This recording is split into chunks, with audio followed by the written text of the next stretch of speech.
हर हर Gange. Friends, आज की video में मैं आपको गंगा दशहरे की एक पुरानी कथा सुनाऊंगी।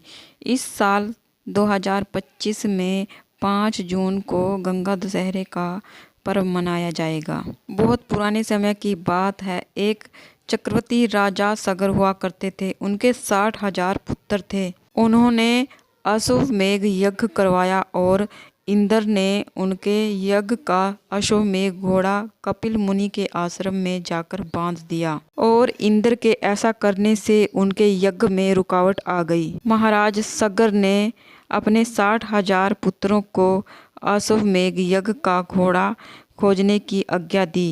महाराज सगर के पुत्र अश्वमेध यज्ञ का घोड़ा ढूंढते ढूंढते कपिल मुनि के आश्रम में गए। उन्होंने वहां घोड़े को बंधा हुआ देखकर कपिल मुनि को चोर समझा और जोर जोर से चोर चोर चिल्लाने लगे। और उनके इस तरह से जोर जोर से चोर चोर चिल्लाने से महर्षि कपिल का ध्यान भंग हो गया और उन्होंने हजारों साल बाद अपनी आंखें खोली और क्रोध में आकर महाराज सगर के 60,000 पुत्रों को जलाकर भस्म कर दिया। और इस प्रकार महाराज सगर के 60,000 पुत्रों को शांति नहीं मिल सकी।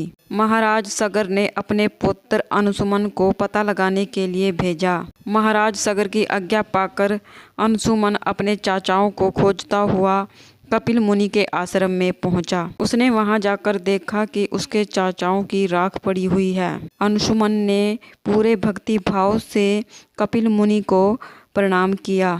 अंशुमन से खुश होकर कपिल मुनि ने उसको बताया कि पवित्र गंगा का जल डालने से इनकी आत्मा को शांति मिल सकती है। इस प्रकार अंशुमन ने सारी बात जाकर राजा सगर को बता दी। उसके बाद अंशुमन के पुत्र दिलीप के पुत्र भगीरथ ने ब्रह्मा जी की घोर तपस्या की और माँ गंगा को उनके कमंडल से मुक्त कर दिया। लेकिन उसके बाद माँ गंगा ने कहा कि पृथ्वी मेरा भार सहन नहीं कर सकेगी। इसके बाद भगीरथ ने भगवान शिव की शरण ली और फिर उसके बाद भगवान शिव ने अपनी जटाओं में माँ गंगा को स्थान दिया और भगवान शिव ने अपनी एक जटा को खोल दिया जिससे माँ गंगा धरती पर अवतरित हुई। इस प्रकार महाराजा सगर के 60,000 पुत्रों को मोक्ष की प्राप्ति हुई। तो ये थी माँ गंगा के अवतरण की कहानी। आपको ये वीडियो कैसा लगा? अगर वीडियो अच्छा लगा तो वीडियो को लाइक ज़रूर कीजिएगा और कमेंट में हर हर गंगे ज़रूर से लिखें। इसके साथ हम एक गणेश जी की कथा सुनेंगे, क्योंकि कोई भी कथा हमें अकेले नहीं सुननी होती है। तो एक बार एक लड़की और एक उसकी बूढ़ी माँ थी। सब लोग मेला देखने के लिए जा रहे थे, तो लड़की ने अपनी माँ से जिद की कि मैं भी मेला देखने जाऊँगी। तो बुढ़िया ने कहा कि बेटी नहीं, तुम नहीं जाओगी, तुम गिर पड़ोगी। और बेटी जिद करने लगी तो बुढ़िया ने कहा कि ठीक है। तो बुढ़िया ने बेटी को 2 लड्डू और पानी दिया और कहा कि 1 लड्डू और पानी तुम्हारा और 1 लड्डू और पानी गणेश जी का। इस प्रकार लड़की लड्डू और पानी लेकर मेले में चली गई। मेला घूमते घूमते लड़की को भूख लगी। तब लड़की ने बैठकर लड्डू और पानी रख दिया और बोली गणेश जी से कि 1 लड्डू और पानी तुम्हारा, बाकी बचा हुआ मेरा। इस प्रकार सुबह से शाम हो गई, गणेश जी नहीं आए और मेला बिछड़ने लगा। सब लोग अपने घर के लिए वापस जाने लगे और लड़की अभी भी वहीं बैठी थी। बुढ़िया लड़की की राह देख रही थी।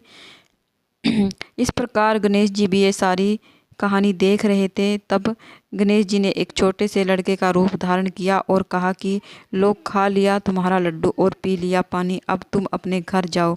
लड़की से कहा कि वर मांगो। तब लड़की ने कहा कि मैं क्या मांगू? वर मांगू, घर मांगू, अन्न मांगू, धन मांगू? तब छोटे से बालक ने कहा कि जो कुछ तुमने मांगा है वो सब हो जाएगा, अब तुम अपने घर जाओ। इस प्रकार लड़की अपने घर चली गई और जाकर सारी बात अपनी बूढ़ी माई को बताई। लड़की ने जो कुछ मांगा था वो सब कुछ पूरा हो गया। हे गणेश भगवान, जिस प्रकार आपने लड़की की सभी इच्छाओं को पूरा किया, ऐसे सभी की सभी इच्छाओं को पूरा करना। कहते सुनते हुकारा भरते हुए जो भी कोई इस कथा को सुन रहा है उसकी सभी इच्छाओं को पूर्ण करना। इस प्रकार से हमारी दोनों कथाएं पूर्ण हो जाती हैं। अगर आपको वीडियो अच्छा लगा तो वीडियो को लाइक कीजिए और कमेंट में हर हर गंगे ज़रूर से लिखिए।